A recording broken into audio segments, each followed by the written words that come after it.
So once again, good morning and welcome everybody. I'm Trudy, the founding teacher at InsightLA, and really happy to be back. I missed you last Sunday. I had planned to be here, and then the neighborhood emergency called me away, and Jack was kind enough to teach, which I think was great because he used to come when we were meeting in person. He and I would teach together often, and he hasn't been to Sunday Sitting Group really almost since the pandemic, I think. So I was really happy that he did that, and you got a chance to sit with him too. And we've been looking at the 7 elements of awakening, sometimes called the 7 factors of enlightenment. And I know that last week Jack talked about effort as an expression of love, really. And this week I want to speak a bit about that same effort as an expression of joy, not a kind of wild, exuberant joy, but the quiet joy of just the joie de vivre, the joy of being alive, the joy that we take in our existence. And I don't know how many of you or any of you are new to the sitting group today, but looking around at you, if you are, welcome. And what we do is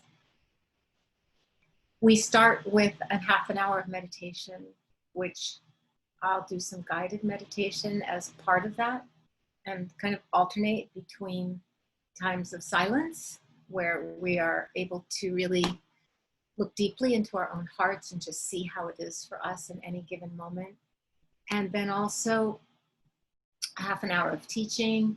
And then we have a half an hour, this is all approximate, but then we have half an hour of a chance to have some conversation together, some exchange together, which is actually my favorite part.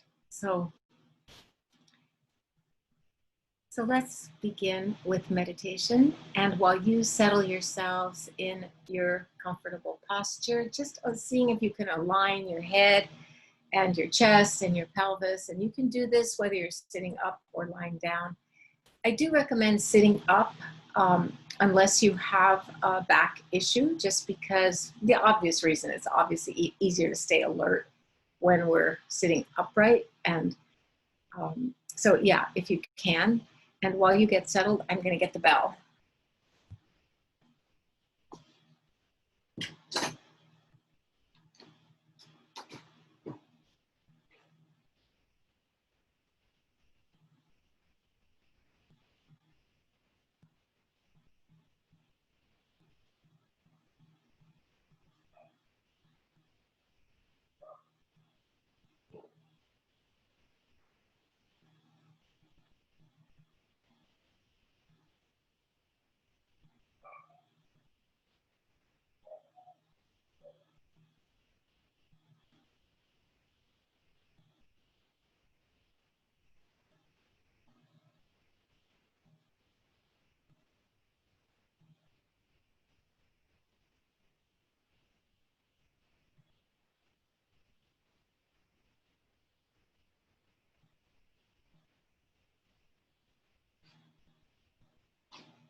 So with the sound of the bell, we begin our meditation together this morning.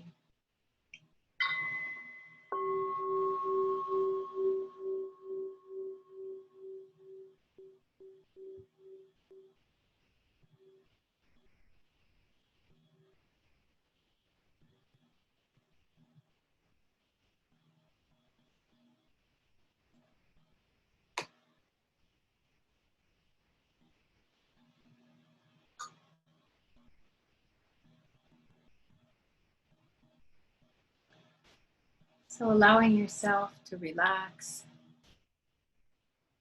to experience that balance between attention to the posture, to the alignment of the body, to just what it feels like to be sitting here together. That effort to be present with this moment of life. And balancing that effort with just a relaxing, like taking a deep breath in and then releasing. You can do that again.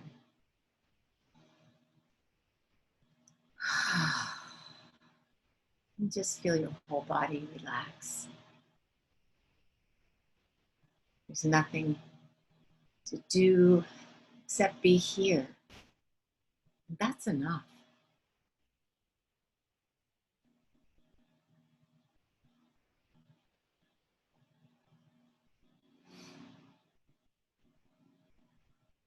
So bringing relaxed attention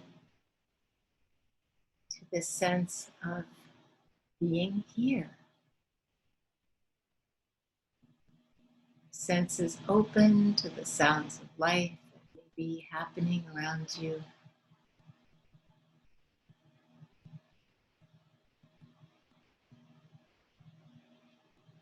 Sensations of the air against your skin, breeze if you have a fan.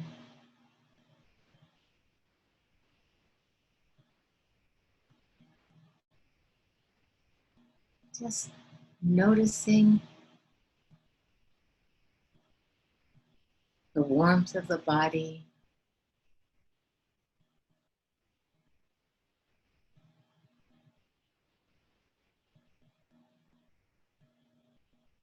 and the gentle movement of the breath in the body.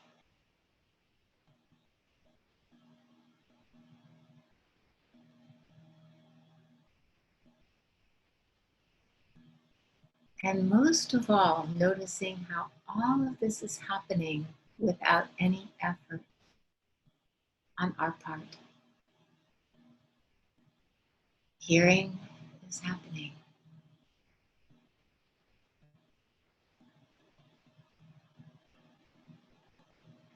Sensing is happening.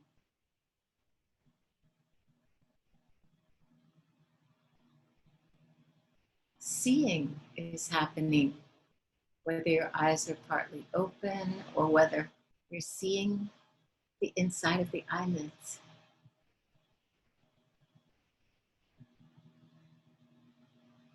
Breathing is happening.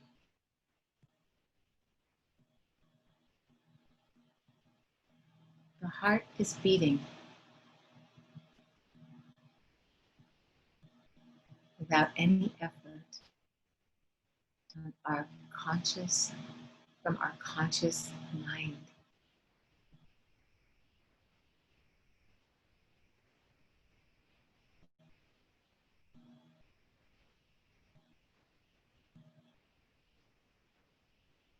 There's no choosing of sensations or sounds or sights or thoughts or feelings. They're just happening in this open space of knowing, of awareness, of mindful attentiveness.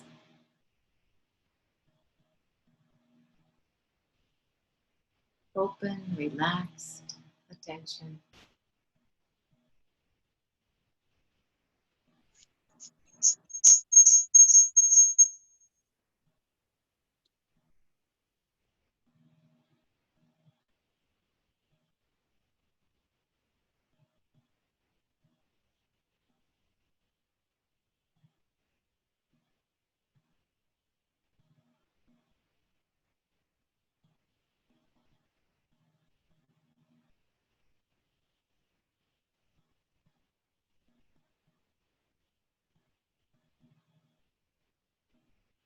You're just feeling the presence of your own being. You can feel the wholeness of your being right here, right now.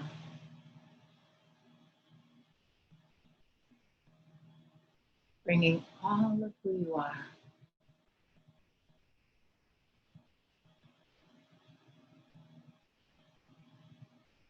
to this moment of life.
Noticing a slight pause in between the breaths.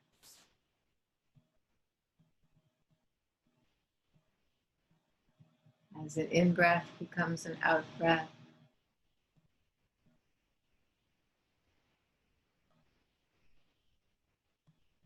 As the out-breath vanishes into space. And in that slight pause before the in-breath, there's a moment, just a fleeting moment of stillness.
And even when the attention is pulled away into some distraction or other,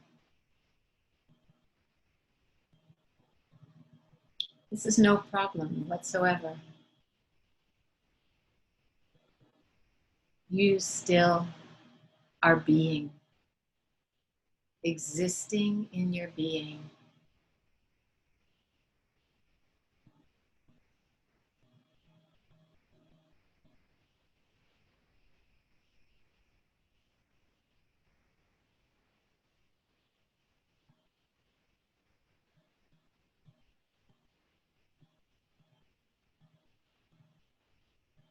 What's important is not whether we forget to be mindful or get distracted,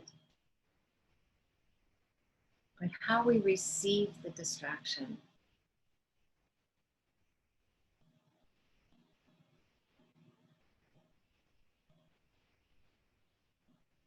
Receiving the distraction, understanding that there is nothing wrong.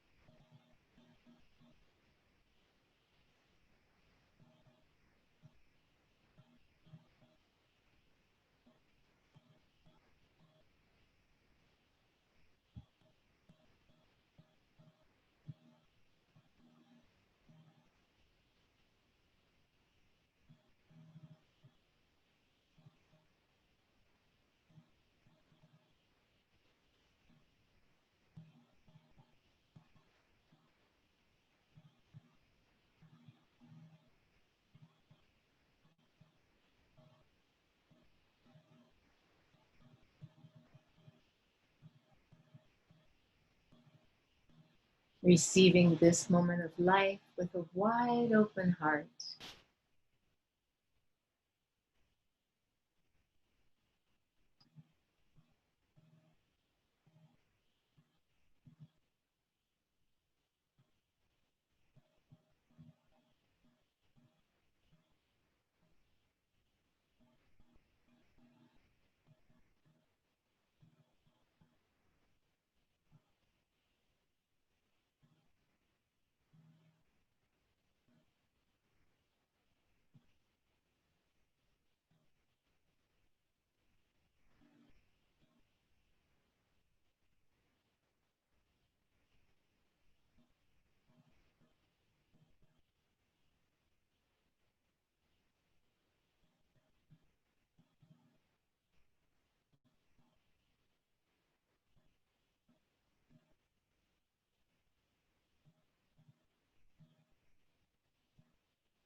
The heart receives whatever's happening. Memories of the past, dreams of the future, all the flavors of life in their richness, variety, and beauty.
And there's a feeling of unity and connection in the silence together.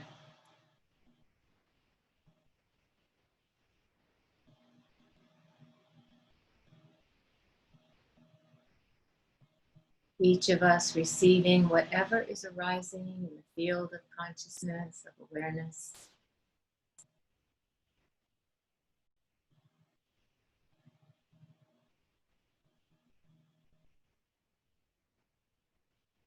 Receiving the moment,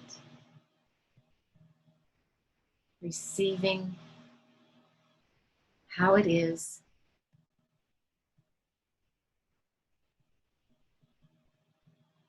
and who we are, what we are, the essence of being,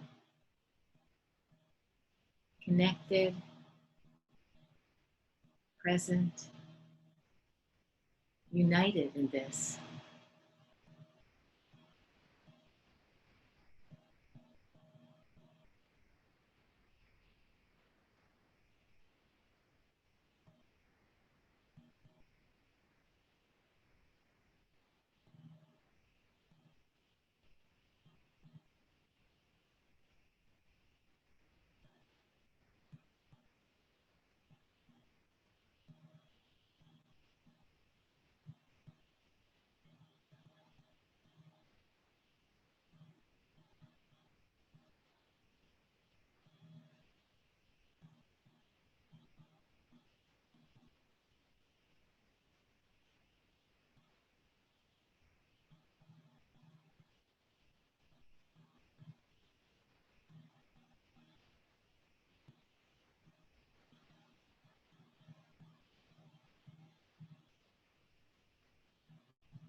And this place, which is everywhere, this place of presence where we meet,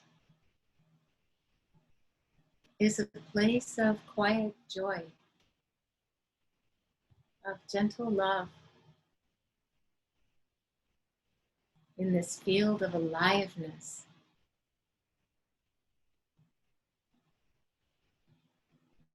Beyond identity, just alive, now, here and now.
Just taking a moment to see who's here and appreciate each one of you.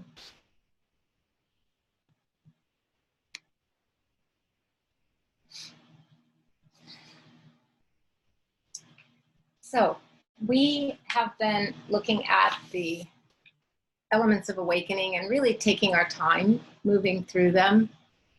And as I mentioned, Jack talked last week about effort as an expression and form of love, the strength and effort that we make in our practice. And just if you've recently joined, I would just very briefly remind you who've been here and tell those who just joined that the classic in Buddhist psychology, the classic 7 are divided into these, they're called the arousing factors, the energizing ones, which would be joy and effort and curiosity or investigation, interest. And then there are the calming ones, tranquility, concentration, equanimity. Mindfulness is kind of neutral, but it functions as the balancing one that lets us know when we're like a little too hyped up or a little too sleepy. And that's very simply what I like is for us to recognize these qualities in our own experience and just see whatever form we can find them in. And then to just take that spark of recognition and kind of blow on it so that it grows and can illuminate our lives. And, you know, a spark is delicate. And, excuse me, get settled here. Yeah, a spark is delicate. It can easily go out. And so we really want to recognize, and how do we blow on that spark? By bringing attention to it. Just the recognition and the awareness of it is what does that. And then it can, and you can see, you know, children have that spark of interest and aliveness and curiosity and adventure, and they're really good at the arousing factors. They really have a beat on those. They're usually not so gifted with the calming ones, and older people are usually blessed with more access to the calming elements of awakening.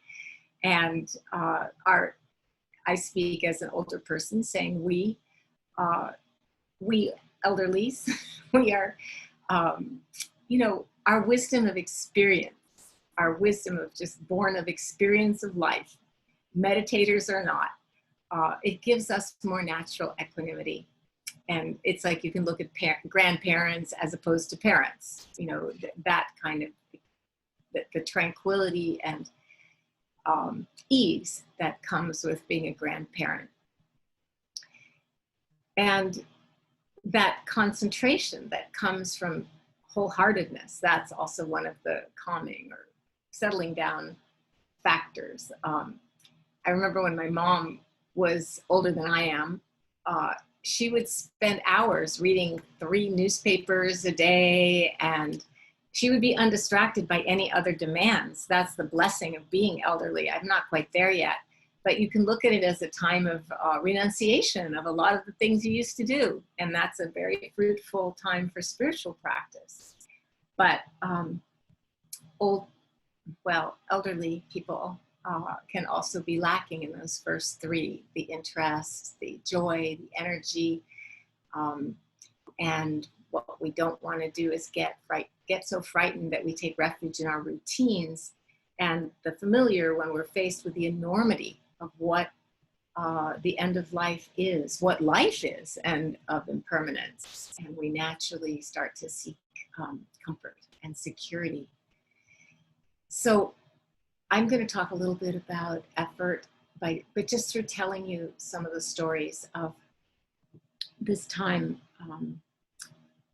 in my life, and first just explaining to you what happened last week, which is that one of a neighbor came running to me early in the morning on Saturday, and she was in tears and completely panicked. Her husband had threatened to kill her. He had guns in the house. He smashed all her devices and held the baby and insisted that she get out. So she came over here, and I know her and, you know, took care of her. We got her a breast pump, and we got her everything she needed to be settled at my house. And just briefly, after 24 hours alone with the baby, her husband did call and say she could come back to nurse the baby. There had been plenty of breast milk in the house, and he was good at taking care of the baby. So that wasn't an issue. It was just a terrifying experience. And so Sunday morning was the morning that we went back to the house, and he was very frazzled and luckily left. But for how long, we didn't know. So I just insisted that we take the baby and walk back here. And that was a very long, scary walk, I must say. But I wasn't really scared because I was taking care of her and her terror. And we got back here, and by the end of Sunday, her parents had flown in, and uneasy about staying at my house, I had taken her to a hotel. Anyway, she met her parents. She's completely taken care of by them right now, and hopefully her husband's going into treatment, maybe even today. And, you know, the baby is a little baby. She's fine. She just wanted to be with her mama, and she's fine. But I am telling you about this because, well, it happened, but many things happen that I don't have to bring into Sunday morning sitting group. I'm sharing this with you because it actually triggered a lot of emotion in me, which I didn't feel until the next day so much. Sunday night, there was just relief And the next day was so exhausting, and I really felt the effects of having been so frightened. I spent the day in bed reading Oliver Stone's new memoir, which is called Chasing the Light, and it's absolutely wonderful. And it's very, very engrossing. So it was a perfect read for this situation. I didn't finish it that day, and then I had to get back to work and didn't finish it really until, I guess, a day or two ago. But what was so humbling to discover was that the traumatic experiences that I've had in my past marriage, and that I have spent, so much therapy and months and months of silent meditation retreat, digesting and metabolizing. And maybe you've had this experience where you really think you've worked something through and you're done. And then it comes up again in a form you hadn't expected. And it was very disturbing and upsetting, I have to say. And it really called forth my own ability to practice being present with what was happening, and to have self-compassion for this coming up again, and beginning to see, okay, so this whole episode was a chance for me to realize, oh, you're not so completely healed as you thought. There's still some work to be done in this healing. And what is the most magnificent thing that I want to share with you is that the work really consisted of what we teach here, being fully present with the feelings without a story or concept about them. And that's the tricky part, because the mind wants to go into, I've already been here, I've already done this, why do I have to go again into this? Anyway, the mind, or even so much sometimes as labeling a feeling. And we teach that practice as part of insight meditation, to be able to label our feelings and note them as a way of getting a little distance from them. But even that, I discovered, was creating a layer of concept between me and the actual felt experience that was happening. And until I could settle into that actual aliveness of the felt experience that was happening, it persisted. But when I was able to do that, and it actually happened when I woke up during the night, in the middle of the night, and I thought, okay, well, I'm gonna practice being present with whatever woke me up. And in that moment of being fully present, without an idea about it, without a judgment of it, without even a label for it, it was really healed. Now, I'm not going to say it'll never come back again, because that's not the nature of trauma. Trauma is something frozen. And as our energy, and some of you may have experienced this, as you meditate and you develop more energy in your attention and your power to bring attention to experience, frozen things melt and thaw, and they appear. And you may think that you were all done with them. They happened in the past, but they do appear. And they're really asking for us to bring that wholehearted attention. And that's the kind of effort that I'm actually talking about in relation to joy. It's not joyful in the moment, it's just presence. But the joy is the release. The joy is the freedom that comes with that release. And that freedom, you realize that going into a painful feeling, going into the feelings that arise with the most unlovable parts of ourselves, whatever they may be, going into, and I'm speaking very personally, I'm not just generalizing that we all feel the same way. It's tricky to use that word, we. But the aversion that I often feel, even now, to going into a feeling that is difficult or unpleasant or unlovable, completely unlovable, it's just, I remind myself, this is not creating pain. Because often people, we can feel, I can feel, you can feel, anyone who has started therapy or started meditation, it's like, wait a minute, I feel worse, there's more pain. because we're bringing attention to it. We're allowing it to be felt. And this is not creating pain. This is what we call in Buddhist practice, the suffering that leads to the end of suffering. Or the pain that is not the creation of pain, but the freeing of pain. Or the mess that leads to cleaning up the mess. And that, so I wanted to share that experience with you, because we all have these we're all holding some kind of frozen pain from our past. This is just part of being a human being. And to realize that it's a very innocent thing. It's not anybody's fault, and that it can be released. This is what we're doing here. And the other kind of presence that I want to share with you, it comes from my friend Yvonne Rand, the Zen priest who, she actually died Wednesday night. I wrote, I think it was almost 2 weeks ago, The Suffering That Leads to the End of Suffering, Tisa. I wrote a little piece in the newsletter about Yvonne, which some of you may have seen, and if you didn't, I can send it to you afterwards, or rather, Akemi will help me send it to you afterwards. And but Yvonne was a wonderful Zen priest and a tremendous friend to me when I first came to California, pretty sad and pretty traumatized from my divorce. And Yvonne was doing her dying the last maybe 10 days. And as she got really close to dying in the last day of her life, her daughter wrote to me and said that she was pretty sure that her mother would pass away in the next hours.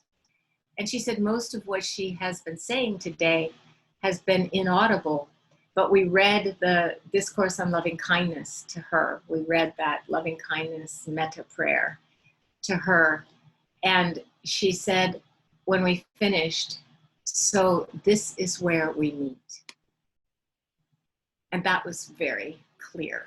And then she also said later, there is no form, we just say thank you.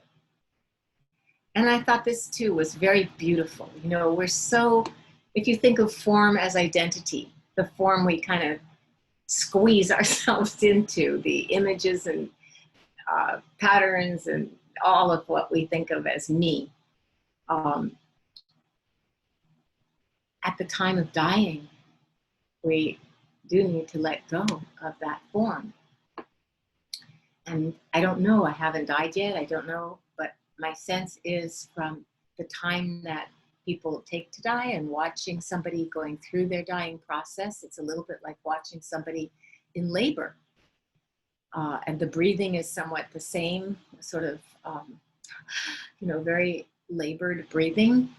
So it looks as though letting go is work, is effort, that it's not that smooth or easy for many beings. And for Yvonne to be able to say that right at the end, we just say thank you. It reminded me of my beautiful Zen teacher, Maureen Stewart Roshi, at the end of her life, when she was in the hospital. And I've told this story, whenever she would hear a sound in the hallway, in the corridor, she was in a kind of semi-coma, but whenever that sound, so, the nurse's shoes squeaking on the floor, or something being announced over the loudspeaker, her eyes would just open and she would say, thank you. Thank you. I don't know about you, but I hope that I can let go in that spirit.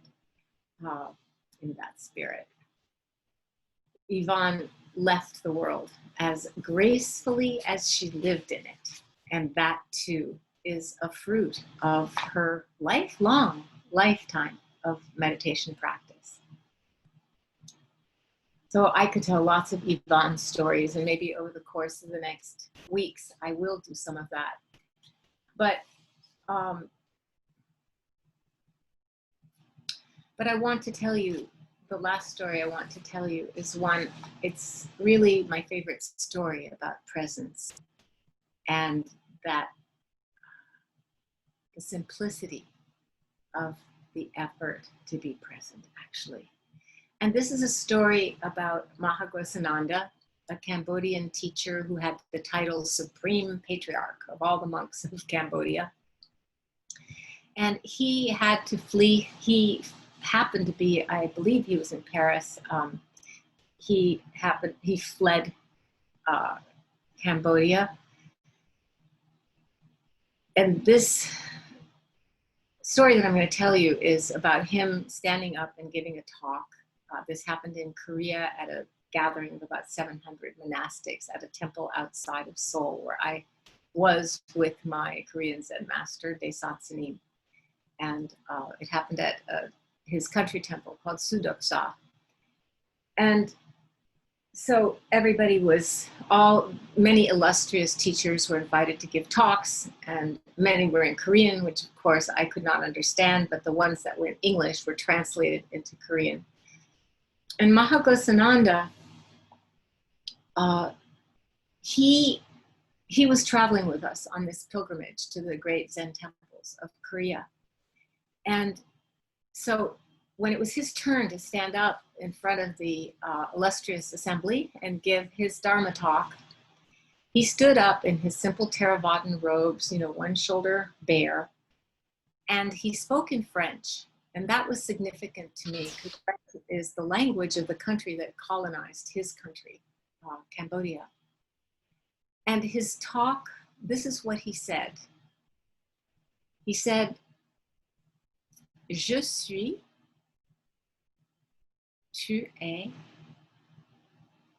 il est, elle est." And for those of you who didn't study French, he was conjugating the verb to be. Vous êtes, ils sont, elles sont. And he just stood at the podium slowly, quietly conjugating this verb. I am, you are, he is, she is, we are, they are. So simple and so completely true. Here we are here together, being. He gave his talk without notes, of course, they all did. But his talk radiated so much love and actually so much joy. And it was such an unmistakable wave of love and blessing that came toward us that I just sat and wept. I wasn't weeping tears of sadness, but just my heart being so moved and open. And that he could feel so at ease standing up there saying almost nothing, 100% trusting his own being and the power of that being that each of us has when we are fully present.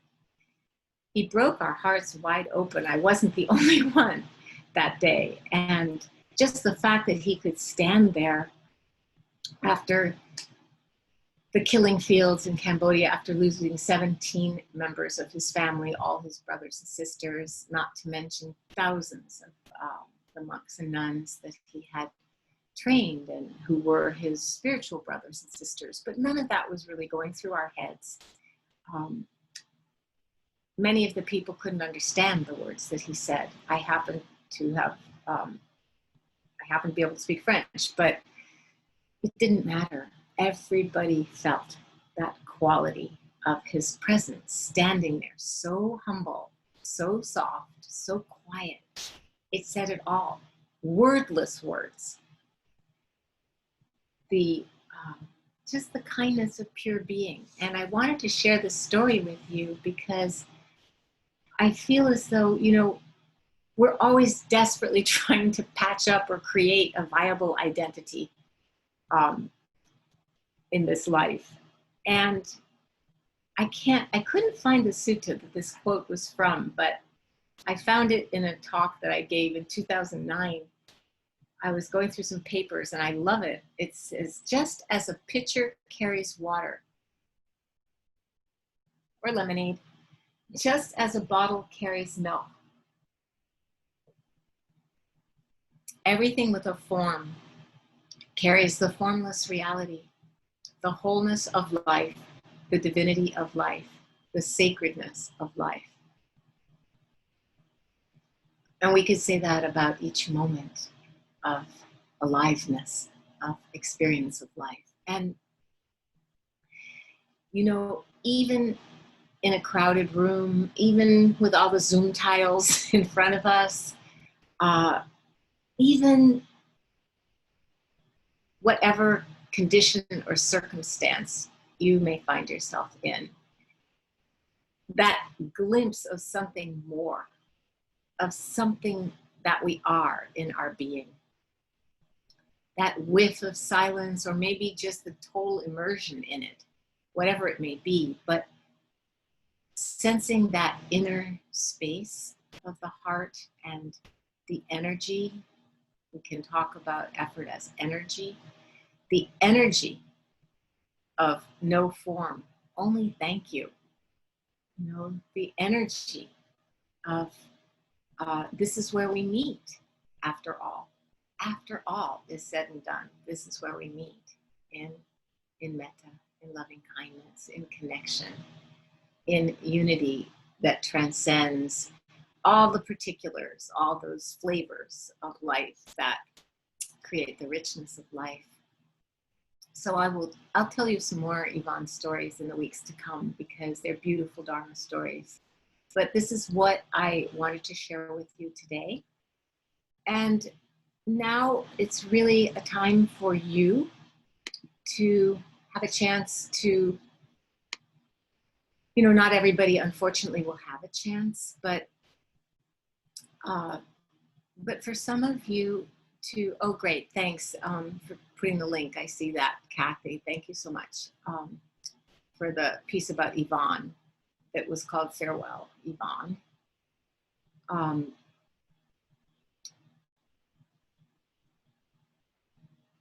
So Maddie said she couldn't hear that quote. Is that true for all of you? It cut out? Is that true? Or was it just hers? I'll just read it again briefly. It's brief. Just as a pitcher carries water or lemonade, or a bottle carries milk, everything with a form carries the formless reality, the wholeness of life, the divinity of life, the sacredness of life, the holiness of life, whatever words you want to use. That was the quote. So if you have either a question from your sitting, or an observation, or a question from the talk, anything that you would like to share, please raise your hand, which you can do with, I guess, I do it with the participant function, but I think you do it with the chat function. Is that right, Kathy? Maybe just wave your hand, but there's a lot of Zoom squares and you may not. Participants, it's participants. Yeah, just okay. go. I know it's participants for me, but I'm a co-host, but it's also participants for you. It's the same. So if you raise your hand, so. Can you unmute Neil? Yes. You will be unmuted when it's your turn to speak. Hey, thanks. I guess the question, I don't know if it's a question fully, but I think when you talked about what happened with your friend and the kid and the domestic violence kind of situation, I found that activating and a little triggering, because I'm doing my own trauma work, and I have a somatic therapist, and this is something I've been working on off and on for a while.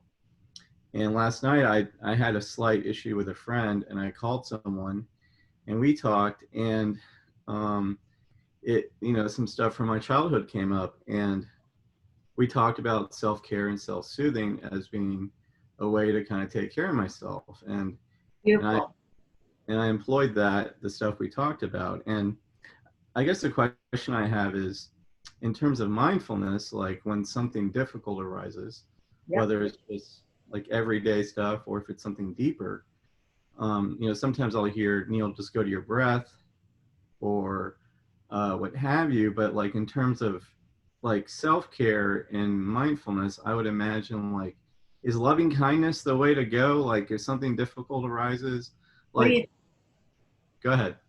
What do you think? No, I want to add, seriously, what do you think? Would you rather go to your breath, or would you rather, surround yourself with some kindness? The breath thing doesn't work for No, me. it doesn't. Thank you. I mean, it's a generalization almost. It's like cliche. For me, it's just like, thanks for nothing, you know? Well, in those moments, yes, but the breath will work. Work. It also depends on what do we define as work. And I think that what you're talking about is the ability to self-soothe, to calm down, to feel safe, to remind yourself, this is now, I'm safe. All the things that happened then are not happening now. Right. I'm really safe here now, and looking around, and everything that sort of cues you to the present moment. But just saying, go back to the breath, it's wise, but you need love in that moment. And I know that one of the reasons, well, I'm not going to go in that direction. I'll stay with you. So you answered your own question. The loving kindness practice is really good for that. And also the other thing that's really good for that is what you instinctively with your good intuition did, which was talk to somebody supportive and actually have a connection. Do you know what I mean? That's what Sangha, that's what community is for. Because there's times when somebody else can see your goodness and your beauty when you just can't see it yourself. Right. Especially when you come out of childhood trauma. Right. Because children think everything is their fault, and if they were better, it wouldn't have happened that way. Yeah, they didn't know what they were doing. It wasn't their fault, is kind of what I have to tell myself. Of course. But yeah, I think it's interesting when, for me, I'll turn to before, like I kind of restarted this practice. I've kind of I'll start it, stop, and this time around it's been more of a facing my feelings and thoughts, whereas before it was more of an escape, and so that has been kind of a vantage point change. That's huge. That is a huge change. That is beautiful. That makes me so happy to hear you say that. That brings joy to my morning. Thank you.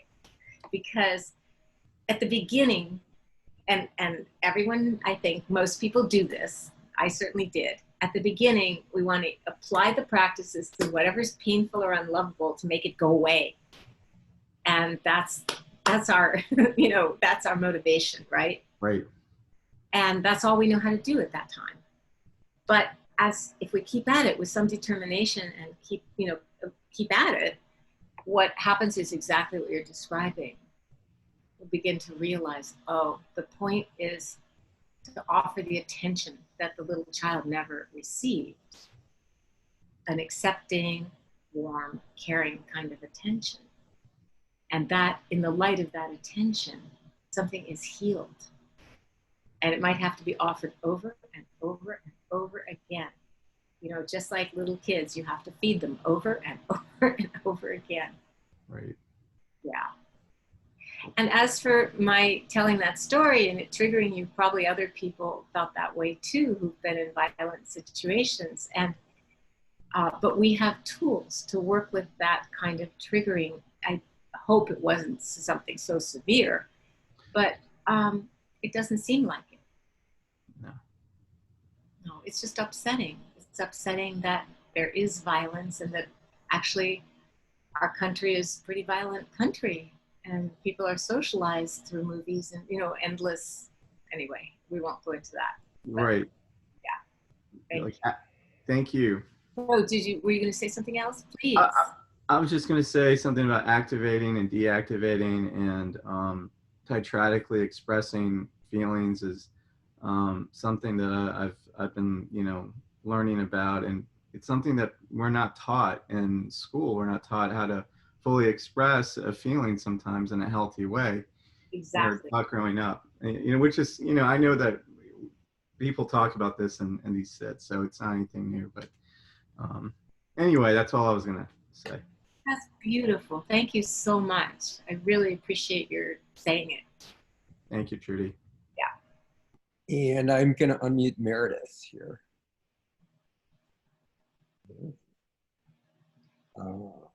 Meredith. Are you unmuted? I see you, Meredith, but Meredith is still muted, Kenny. Oh, there. Yeah. You're unmuted. Thank Meredith? you. I'm here. I'm here. Yeah. Thank you. Good morning. Hi. Yeah. For one, I really appreciate your telling us what happened. It's lovely to be trusted with it. Somehow your trust in us is very reassuring. Yes, I do. What? I do trust you. I hear that. I'm saying thank you. You're welcome. Yeah. Thank you for seeing that and feeling that. Thank you. Yeah, definitely. And I also love your commenting or remembering Maureen. She was the person who, she came from Cambridge when Zen Center fell apart. And I had been at Zen Center 11 years and fell apart with everyone else. And Maureen offered 2 sessions a year for 4 years. Yep. And I sat all of them with her. So she is deeply embedded in my heart in a very kind of extraordinary way sometimes. And she was extremely honest with me sometimes, which drove me nuts, but not nuts, but it made me mad. But of course, it's the kind of pain that's okay. In reference to your telling us about the family, including how well cared for they were, or are and have been. They are. And I want to say especially the baby, but The baby didn't have a bad time. It was the parents having a horrible time. The baby was fine. yeah, I think I was projecting when I said especially the baby. Too little to have any sense of what was going on. I think infants. No, I don't. Let's not go. Yes, of course. Okay, all right. I want to stay with you, Meredith. Okay. Yeah. So in terms of old pain resurfacing,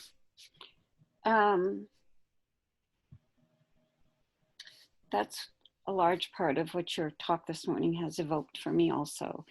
And gosh, I just feel, I feel really sad and kind of thwarted inside me. 7 years ago, left. Wait, tell a story. Let's go. Do you want to work with that feeling? Which one? The sadness. Yeah, okay, I will. I feel terribly sad for the harm I've caused, about the harm I've caused. And I'm gonna put a teeny bit of story in. 25 years of wonderful therapy, I learned deeply, or I became clear about non-harming in me.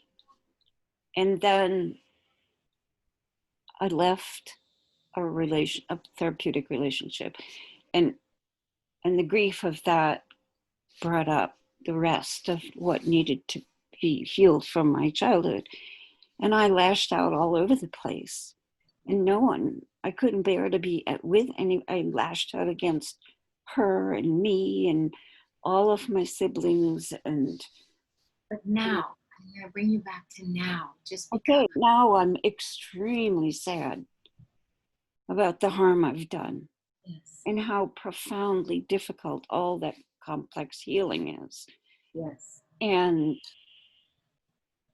I feel terribly discouraged sometimes and at a loss as, am I really doing what I need to take care of myself? And the depth of my sorrow around, I'm also grieving my past, but also around my practice, which was, it was like covered over with cement or hot asphalt. And I didn't feel safe for years and years, and just terror, terror, terror. And now I feel like reaching out and giving you a hug. I mean, I feel like, you know, the life of Pi and all he went through, and everybody said, well, no, you're just making that all up.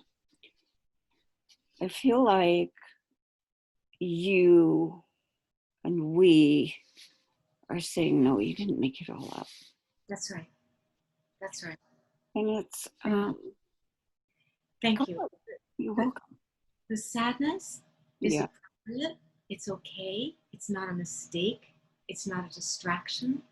That's It's not your sadness. no, it isn't. It's so buried. But you're letting yourself feel it now.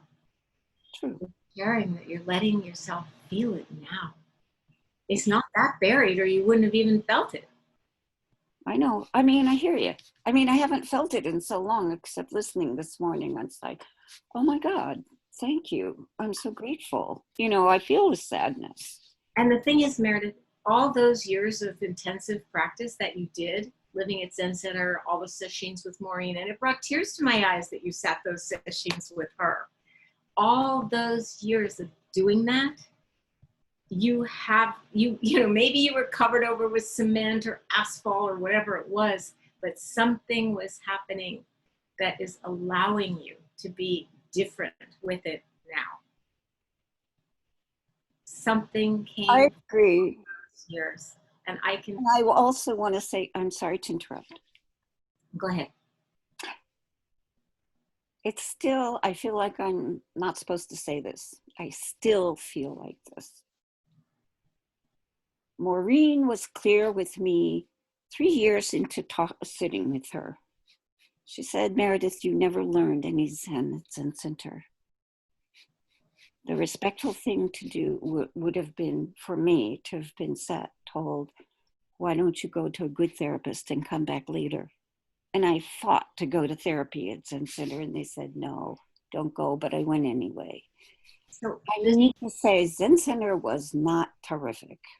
well, this is what Neil was saying, and I was going to go in the direction of Zen because I also practiced Zen intensively for 15 years, but I decided not to, but you brought it there, which is to say that the ideal in this practice of Zen is wisdom, and you have these images of Manjushri, the embodiment of wisdom, holding a flaming sword. And it's the sword, you know, it's like a sharp knife of a surgeon, and it's going to cut through delusion, and it's going to cut through all your sadness and your pain and your past, and it's going to just cut right through it. Except guess what? It doesn't really work sometimes. Sometimes it does, and sometimes it doesn't. I don't know what you mean by work. I mean, help heal the feelings, free your heart. I'm talking about freeing your heart. No, only kindness. Exactly. Only kindness does. Yeah. And it's like Yvonne said, this is where we meet, in the loving kindness. And she was a Zen priest. I knew her. Okay, you must have. So I would be happy to talk with you more another time, but Thank I you. want to make room for some I other. understand. I'm sorry. I mean, yeah. Thank you very much. I'm happy to get to know you a little better. Thank you. Hi, I have Regina on mute. Regina? Hi, Trudy, thank you so much. And thank you, Neil and Meredith. Trudy, first of all, thank you for sharing what happened. And like Neil and Meredith have shared, it brought up old trauma for me, but it let me see it in a way that I hadn't seen it before. It's not childhood. It's about like 30, 35 years old, but there are 3 incidents that are connected to the same person who is a family member. And now I know what comes next, that I just need to sit with it and watch it unfold and let the feelings be the feelings. I know it in a different way Yes. after this sit. That's beautiful. So thank you, and Neil and Meredith, thank you all so much. And I loved the analogy of the milk bottle or the pitcher. That is, I've heard our identity described as a bag of skin, which is a lot less appealing than a milk bottle or a glass of lemonade. I know. I'm going to carry those, a pitcher, a milk bottle, a glass of lemonade. I'm going to carry that. But I also have, from listening this morning, not only knowledge of what I have to do, what the next step is, but I have the courage to do it because I have the heart to do it because other people have done it. Yes. And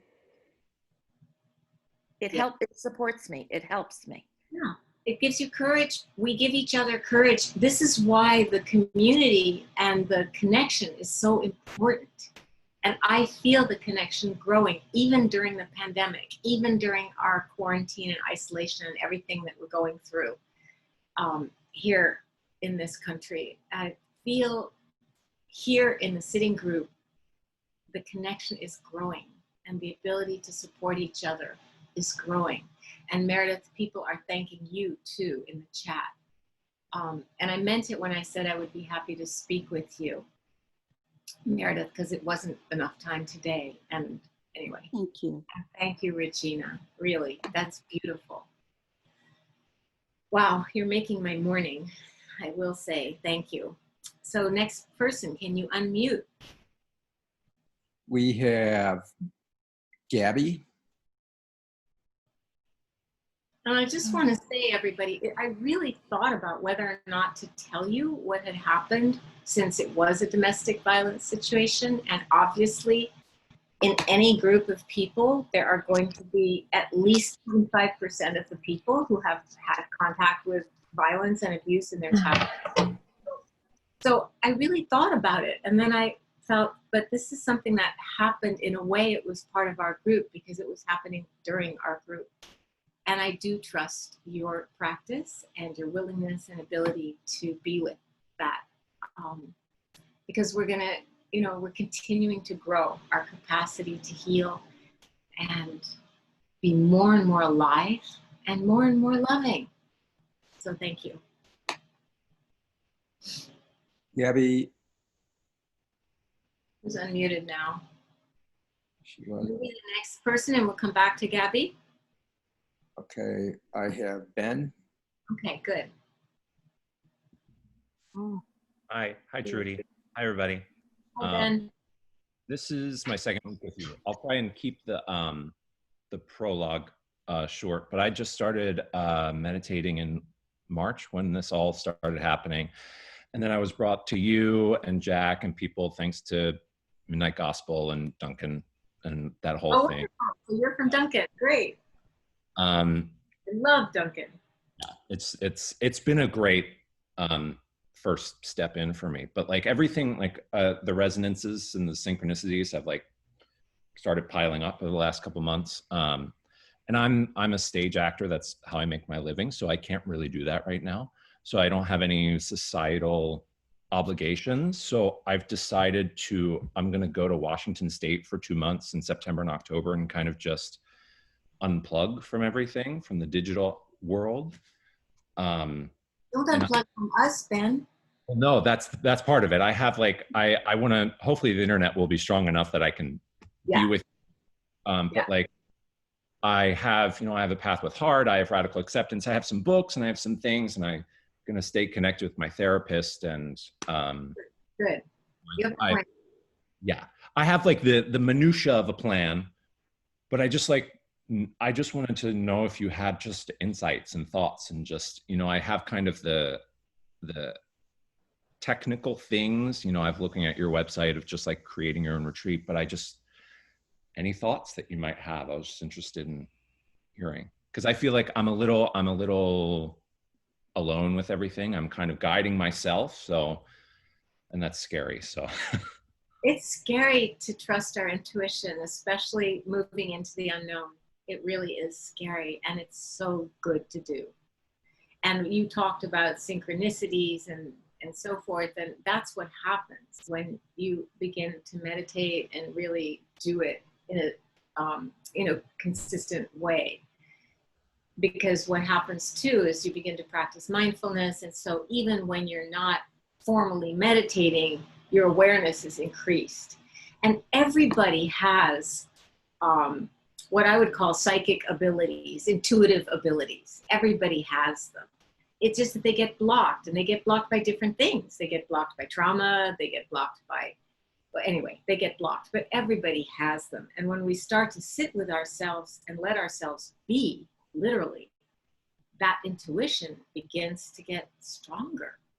And the more you trust it and follow it, the stronger it gets. It's kind of like writing down your dreams. The more attention you pay to dreams, the more you remember them. It's like anything blossoms in the light of attention. So I want to acknowledge the courage of your doing this and taking this time. And I also want to suggest that as more of a beginning meditator, you not plan to spend 2 months in total solitude and silence alone. yeah, That you build in connection to this community, to a teacher, to friends, you know what I mean, that you not totally isolate. And if you meditate a certain number of periods each day, and then also hopefully you'll be in a place where you could walk outside in nature and have that support of the natural world, which is a huge support. That then I think my greatest, staying connected both to the natural world and to the humans that you that support you in this. yeah, That's important. And then also being really, really kind to yourself. And by kind to yourself, I'm not talking about, I think I should eat the entire quart of ice cream. Kind of kindness, but I don't mean that kind. Mm-hmm. I mean working with the judgments that come up, because boy, that's when I really wish I had Manjushri's sword to just like cut through the judgments, right? I mean, if there's one single thread of all my 25 years of working full-time as a psychotherapist, and my, working in schools, working with thousands of people in meditation, literally thousands. If there's one thread, it's just how hard on ourselves people are. It's a common thread for everybody. And so just being gentle with yourself, and when you might get your knickers in a twist and get judgmental about that, or get down on yourself in some way, just be with that. It's another facet of the richness of our humanity. Some of the richness smells better than others. One thing Yvonne used to do is she collected dead critters, and she would put them on a tray in her Zendo, and with a big magnifying glass, and there would be a decaying mouse, and there would be a dead fly, and there would be, just these sort of, especially birds. And sometimes they didn't smell good. And her husband was like, don't you think you should move those out of the meditation space? And she's like, no, this is part of the smell of being alive. And And it was fascinating, her fascination with what, that process of decomposition of the bodies after they had died. It allowed us to get curious and fascinated instead of just turning away, ew. And of course, this is a metaphor, right, for all the smelly, unlovable parts of our own being, and how we might get interested and bring that awakening element of investigation and interest and curiosity to it. So that's what I would recommend. And I suddenly just looked at my watch and I see that, I'm sorry we didn't get to you, Gabby, but next week we will. And so let's just sit together for a moment before we close. We want to make some announcements real quick. Or Kathy? Yeah, so real quick, I just want to remind everyone, Donna, to give, if you can, from your heart. I put a link on the chat. And then we also have an amazing workshop coming up, and I'm going to put the link as well with Dan Siegel. It's on Tuesday, September 1st from 6:30 to 8. I got to hear him talk at the Sand. He's amazing. So I'll put the link on there. That's all real quick. Thanks, everyone. Thank you, Kathy. And Ben, just look at the chat. People are welcoming you. It's really sweet. All right. So let's sit together. Finding your comfortable posture. We're just going to sit for a minute because it's really time to close.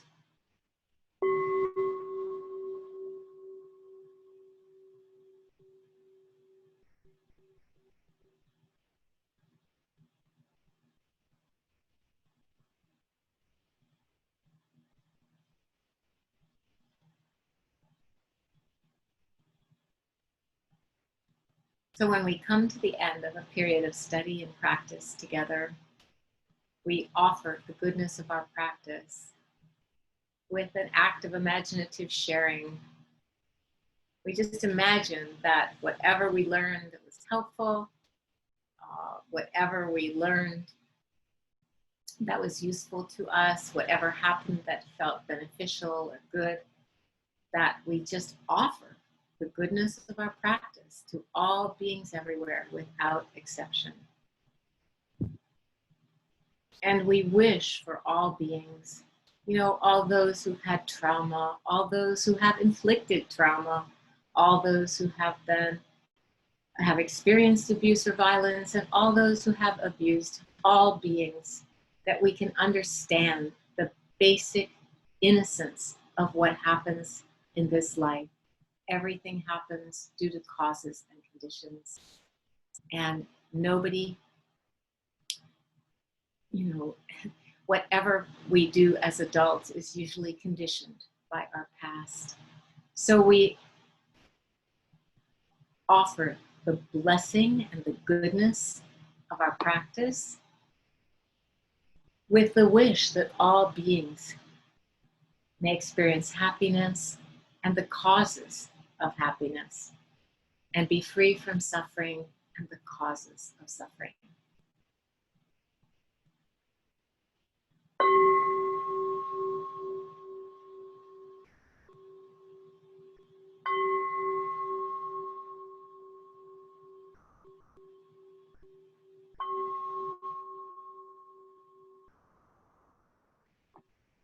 So thank you, everybody, for your trustworthy practice.